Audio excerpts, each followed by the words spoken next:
I think the biggest threat to our liberty now, and I wouldn't have seen this coming a few years ago, is freedom of speech. And we're just seeing more and more attacks. It's really becoming the idea that, especially the left, which was always the big voice for free speech as I was growing up, now they've completely turned against it and they want to control speech. And I guess it just all depends on who's in power at the time. The pendulum swings. But back in 2015, Ken White, who was writing for Pope Hat, and I don't think he's doing that anymore. I think he's moved over to Substack.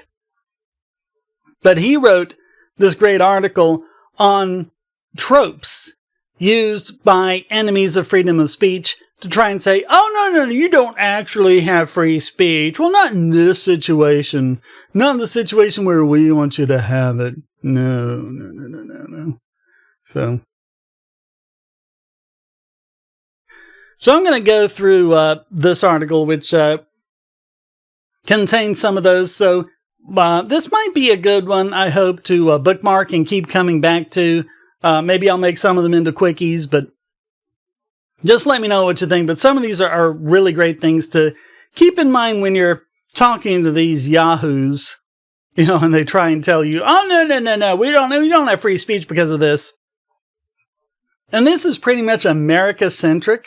I think the concepts apply, but we're talking here about American law and, what the First Amendment means with regards to free speech and what the exceptions are. So,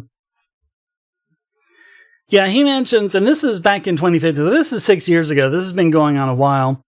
American journalists and pundits rely upon vigorous free speech, but are not reliable supporters of it. Ain't it the truth? In discussing our First Amendment rights, the media routinely begs the question. It adopts stock phrases and concepts that presume that censorship is desirable or constitutional, and then tries to pass off the result as neutral analysis. That's what begging the question actually means. You've assumed the conclusion in your premise.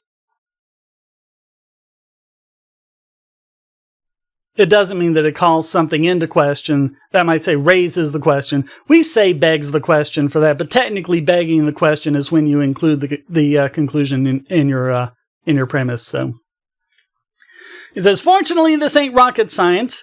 Americans can train themselves to detect and question the media's pro-censorship tropes. I've collected some of the most pervasive and familiar ones. This post is designed as a resource. I'll add to it as people point out more examples.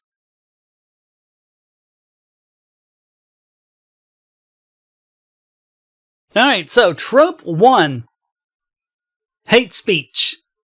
Always gotta love the hate speech thing. Oh, that's not free speech, that's hate speech. And he quotes Chris Cuomo on CNN. Hate speech is excluded from protection. Don't just say you love the Constitution, read it.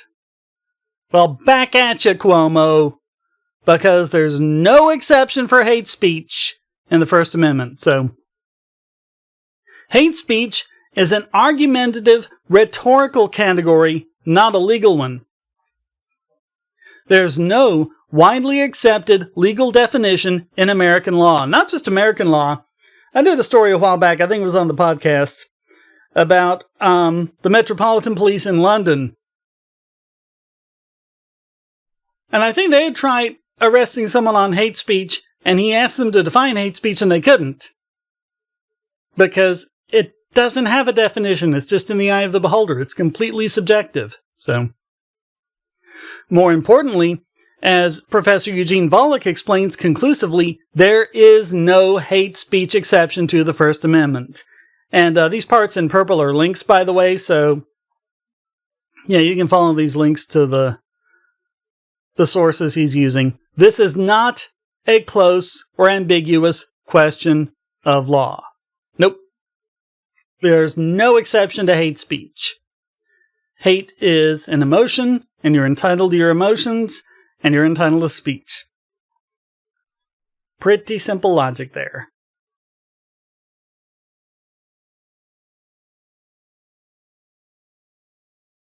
Okay, number 2. This is one I've talked about a couple of different times on the podcast. Shouting fire in a crowded theater. And oh God, do you hear this all the time from people? Well, no, because you don't have the right to shout fire in a crowded theater. Spoiler alert. Yes, you do. That is completely false. So, this goes back to World War I, Oliver Wendell Holmes Jr. upholding the Espionage Act conviction of a man who wrote and circulated anti-draft pamphlets. Okay? He was protesting the draft. Absolutely protected free speech under the First Amendment, but Holmes apparently didn't like it, and he said, the most stringent protection of free speech would not protect a man in falsely shouting fire in the theater and causing a panic. It's the media's go-to trope to support the proposition that some speech is illegal, but it's empty rhetoric. Holmes cynically used the phrase as a rhetorical device to justify jailing people for anti-war advocacy, an activity that is now, and was soon thereafter, unquestionably protected by the First Amendment. And as I covered on the podcast, even Holmes later on changed his mind and went against it. And the Supreme Court completely walked it back in Brandenburg to the clear and present danger standard. You know, it's only if the speech it can credibly incite imminent lawless action. That's the exception. You can shout fire in a crowded theater. Now, the theater owner gets to kick you out for doing it. But it's not criminal. Trope 3. Not all speech is protected. That's true. In fact, it's not in serious dispute. The problem is that the media routinely invokes this trope to imply that the proposed First Amendment exception it is about to discuss is plausible or constitutional because other exceptions already exist. Not so. Well, they made exceptions for these other things. Why can't we make an exception for this? Though First Amendment analysis can be complicated at the Though First Amendment analysis can be complicated at the margins, the core exceptions to First Amendment protection are well known and well established.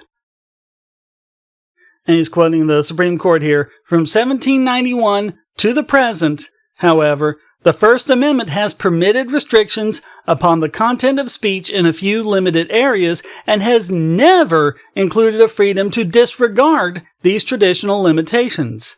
These historic and traditional categories, long familiar to the bar, including obscenity, defamation, fraud, incitement, and speech integral to criminal conduct, are well-defined and narrowly limited classes of speech, the prevention and punishment of which have never been thought to raise any constitutional problems. And so they actually, they've walked back on the obscenity thing a little bit because obscenity is also kind of subjective and in the eye of the beholder, but it still kind of exists. But the observation not all speech is protected adds nothing to the discussion because it offers no mechanism for determining whether the speech at issue falls into a traditional exception or not.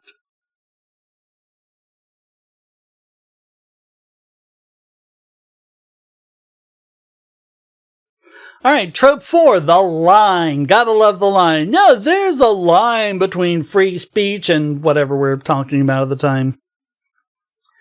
Now, this trope can be invoked accurately when there is a legally meaningful line separating protected speech and the type of speech being called out. For instance, the line between free speech and true threats isn't misleading, because threats are actually, if you actually threaten someone with violence, or like I mentioned before, the imminent lawless action exception. Too often, though, the line is invoked to imply a non-existent legal distinction. The line between free speech and hate speech rhetoric from the examples above is misleading and meaningless because, as noted in Trope 1, hate speech is not a legal thing. The line between free speech and bullying, another recently popular line, is another example.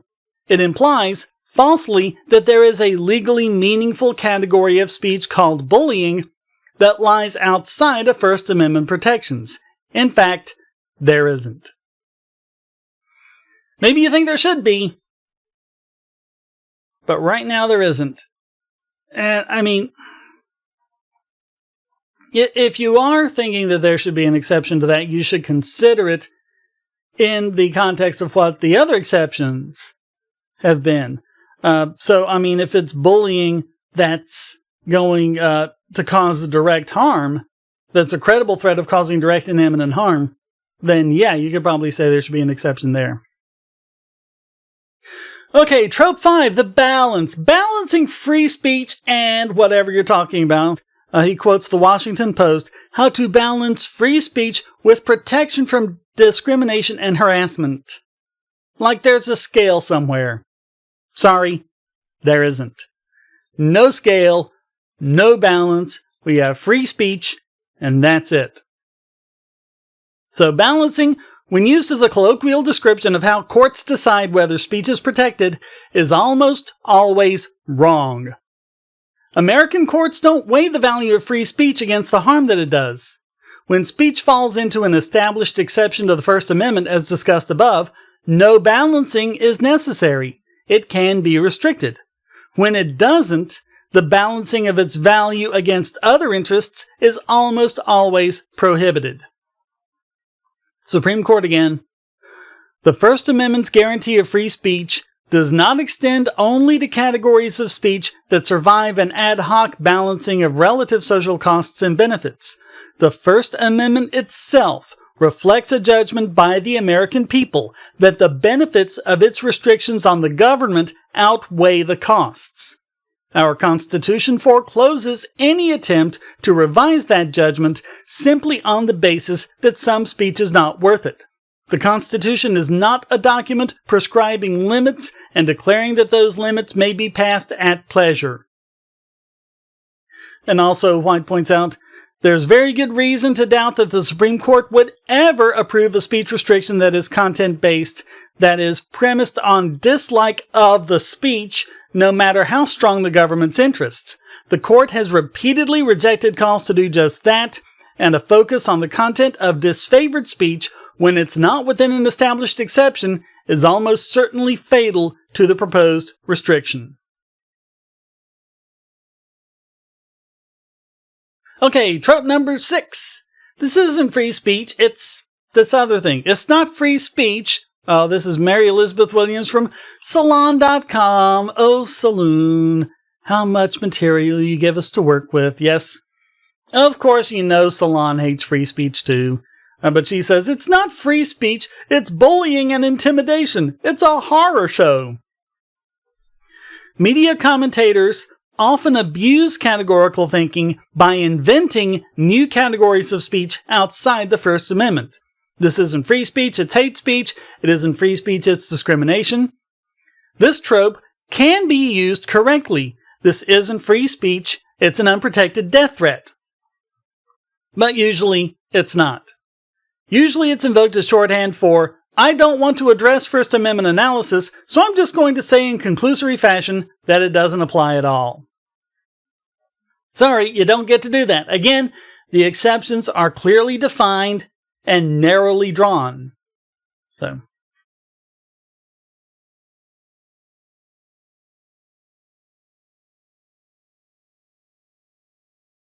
Trope number 7, gotta love this one. Fighting words. Them's fighting words.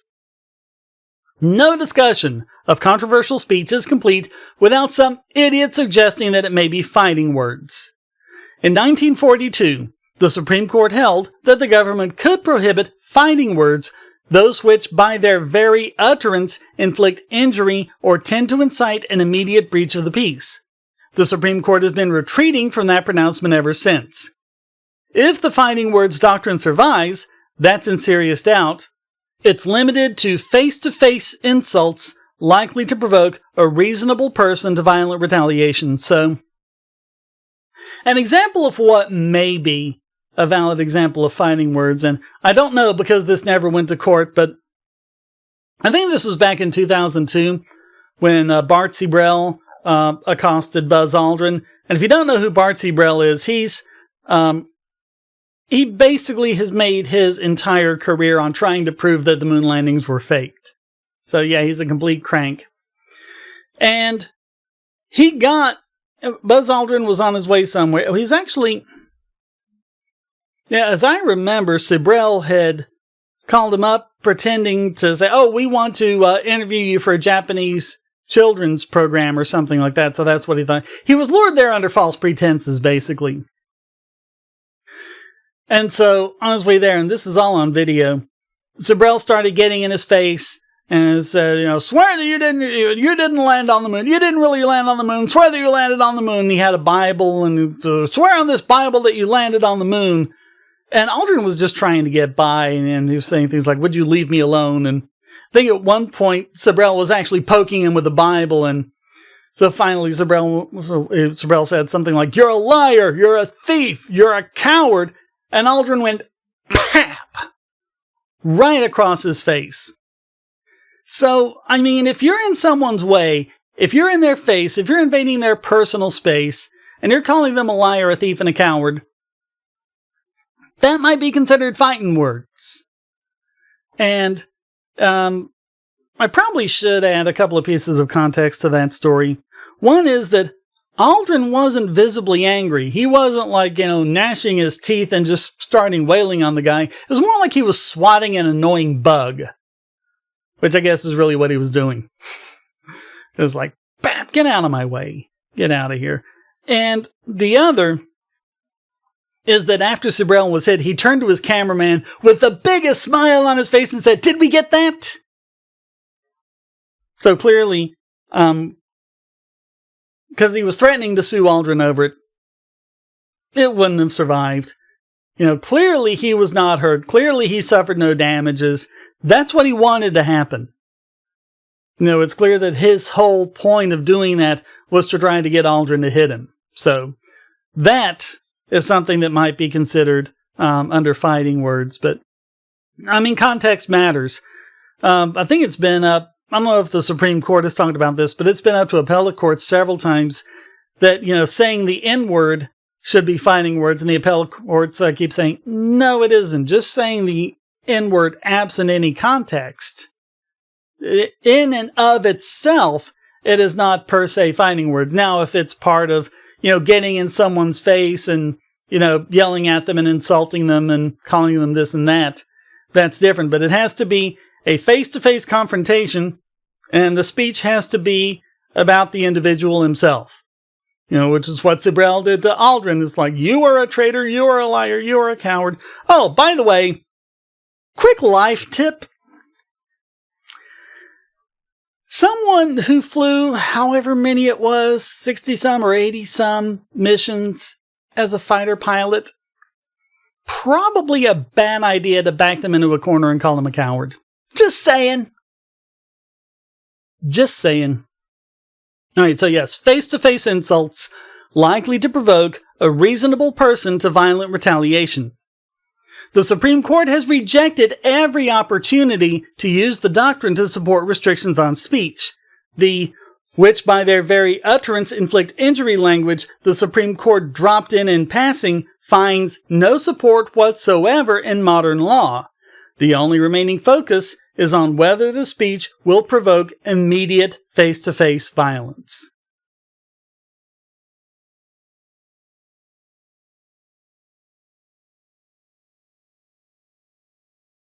Trope 8. Gotta love it when they do this. This professor explained. I mean, I guess it's a step up from unnamed sources say, but not much of one. It's the argument from authority, The media loves to quote a professor to support a viewpoint. This is intellectually neutral. Quoting professors about law is particularly risky if your aim is an accurate and informative discussion of free speech law. If you call a physics professor and ask him what will happen if you drop your pencil and why, he or she will say, it will fall because of gravity. There is a relatively low chance that the professor will tell you, well, maybe nothing will happen, because he or she harbors the belief that the current gravitic regime is unfair and otherwise problematical. But when you call a professor of law, or political science, or journalism, and ask them a question about whether some controversial speech is protected by the First Amendment, there is an unacceptably high probability that you will get a quote expressing what the professor thinks the law ought to be. Moreover, some professors, how can one put this delicately? Some law professors' views on how a court is likely to rule on an issue are untainted by exposure to actual courts. Legal. Sorry. I actually like the legal channel, but you have to, anytime an expert comments on something, you just have to keep that in mind.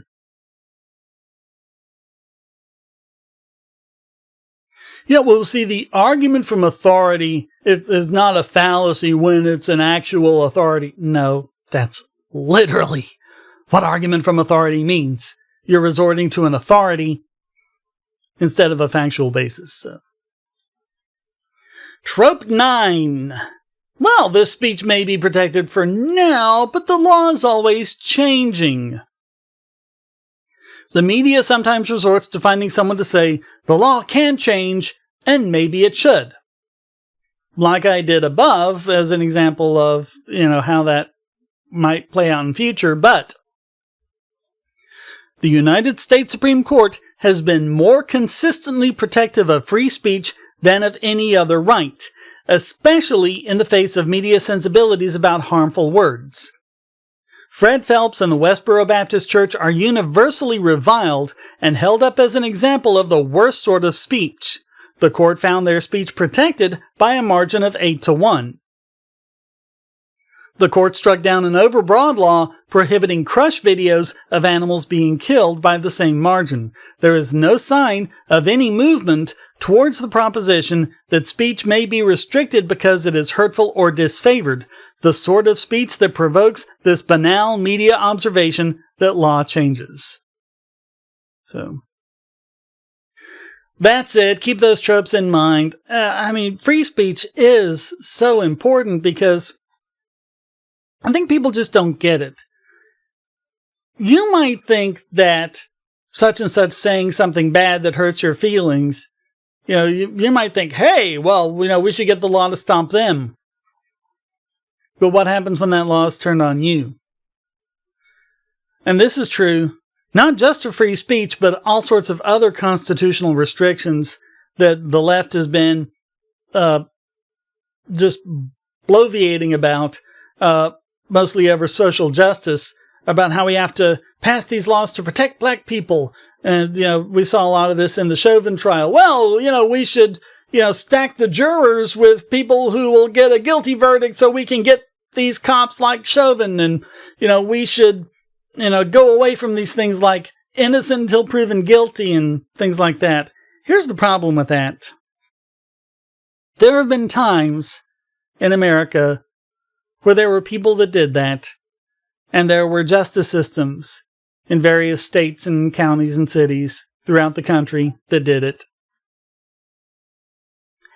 And it never worked out great for black people. Sorry, it just didn't. So you gotta think about that.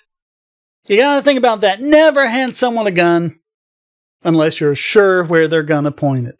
So, thank you so very much. Comments for the comment god, shares for the share throne, like, subscribe, and the bell to appease the gods of the YouTube algorithms and bless this video with increased elevation and prominency in the related videos and the searches and everything else. Also, donate.bogosity.tv to keep this channel going. All sorts of different ways, including becoming a supporter at Patreon or Subscribestar, who get these videos early. And in ways where you don't have to sit through any YouTube ads or anything like that. And you can also donate, just make regular donations with PayPal, or you can donate in cryptocurrency. Really, if you've just got a few pennies to spare, throw me some crypto. I'll probably get more than that I'll get in, ad views from you viewing the ads. So that's a good way to do it, especially if you're running an ad blocker, which I totally get. But, just keep in mind, it's, you need to support your favorite channels, and especially, in times of where we're seeing things now where we have free speech that's under attack in so many different ways.